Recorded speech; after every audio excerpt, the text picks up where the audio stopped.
అర్ధరాత్రి సమయం. గాలి బలంగా ఊదుతోంది. ఆకాశం మొత్తం నల్లటి మబ్బులతో నిండిపోయింది. అర్జున్ అనే యువకుడు తన బైక్ మీద హైవేలో ప్రయాణిస్తున్నాడు. అతను తన ఫ్రెండ్ పెళ్లి నుంచి తిరిగి వస్తున్నాడు. రాత్రి చాలా అయిపోవడంతో రోడ్డుపై ఎవరూ లేరు. కొద్దిసేపటికి చుట్టూ పొగమంచు పెరగడం ప్రారంభమైంది. ముందు రోడ్డు కూడా సరిగ్గా కనిపించడం లేదు.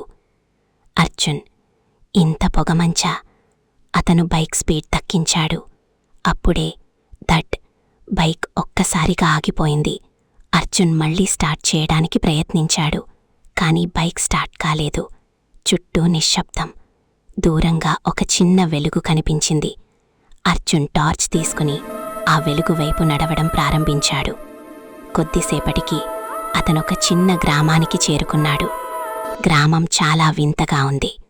పాత ఇళ్ళు, ఖాళీ వీధులు, పొగమంచుతో కప్పబడి ఉన్న చెట్లు. అక్కడ కొంతమంది గ్రామస్తులు నిలబడి ఉన్నారు. కాని వాళ్ళు ఎవరూ మాట్లాడడం లేదు. అందరూ కేవలం అర్జున్ వైపు చూస్తున్నారు.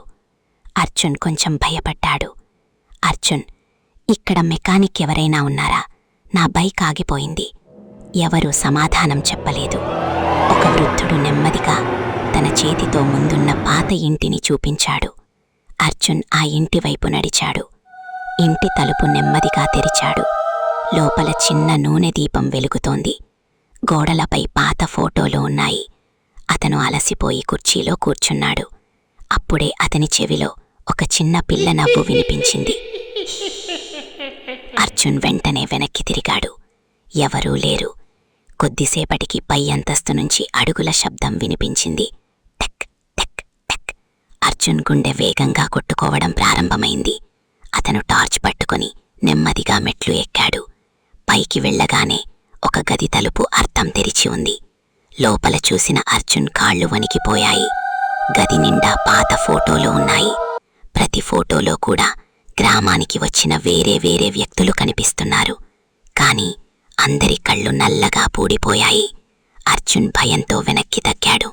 అప్పుడే అతనికి ఒక ఫోటో కనిపించింది. ఆ ఫోటోలో ఉన్న వ్యక్తిని చూసి అతని గుండె ఆగినట్టయింది. ఆ ఫోటోలో ఉన్నది అర్జున్. కాని ఆ ఫోటో చాలా పాతది. అప్పుడే వెనుక నుంచి ఒక స్వరం వినిపించింది. నువ్వు కూడా ఇక్కడి వాడివే. అర్జున్ వెంటనే వెనక్కి తిరిగాడు. అక్కడ తెల్లని బట్టల్లో ఒక భయంకర వృద్ధురాలు నిలబడి ఉంది. ఆమె కళ్ళు పూర్తిగా నల్లగా ఉన్నాయి. అర్జున్ గట్టిగా అరుస్తూ కిందికి పరుగెత్తాడు. కాని కింద గ్రామస్తులందరూ నిలబడి ఉన్నారు. ఇప్పుడు వాళ్ల ముఖాలు పూర్తిగా మారిపోయాయి.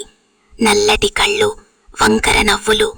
అందరూ ఒకేసారి అతని వైపు చూస్తున్నారు. అర్జున్ బయటికి పరుగెత్తాడు. పొగమంచులో దారి కనిపించడం లేదు. అతను గట్టిగా ఊపిరి పీలుస్తూ పరుగెత్తుతున్నాడు. అప్పుడే ముందున్న పొగమంచులో ఒక బోర్డు కనిపించింది. దానిపై ఇలా రాసి ఉంది: ఈ గ్రామం 25 సంవత్సరాల క్రితమే వరదలో మునిగిపోయింది. అర్జున్ షాక్ అయ్యాడు. అంటే ఇక్కడ ఉన్న వాళ్లంతా మనుషులు కాదా? అప్పుడే వెనుక నుంచి గ్రామస్తుల నవ్వులు వినిపించాయి. అర్జున్ నెమ్మదిగా వెనక్కి తిరిగాడు. అందరూ అతని వెనుక నిలబడి ఉన్నారు. పొగమంచులో వాళ్ల కళ్ళు మాత్రమే మెరుస్తున్నాయి. అర్జున్ గట్టిగా అరవబోయాడు. కాని ఒక్కసారిగా మొత్తం చీకటిగా మారిపోయింది. మరుసటి ఉదయం హైవే పక్కన అర్జున్ బైక్ మాత్రమే కనిపించింది. కాని అర్జున్ మాత్రం ఎక్కడా కనిపించలేదు. ఆ రోజు నుంచి ఆ పొగమంచు గ్రామంలో మరో కొత్త ఆత్మ చేరింది.